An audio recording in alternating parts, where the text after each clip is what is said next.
سبحانه وتعالى ما روح تعبنا ببلاش. الف الحمد لله والشكر، هاي نعمه فضيله من الله سبحانه وتعالى، الحمد لله والشكر على كل حال.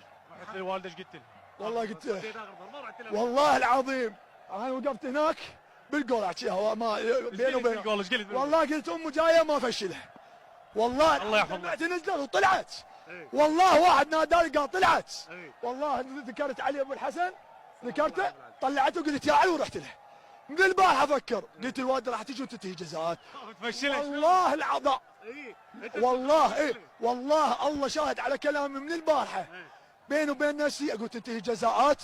تعرف انت دقيقه 82 ب 89 شو ربك قلت يا علي احضرها على ابو الحسن، صحيح كره القدم بس على ابو الحسن ما يرجعك. الحمد لله والشكر، نشكر احنا كادر. قلت للحجيه من رحت ليه؟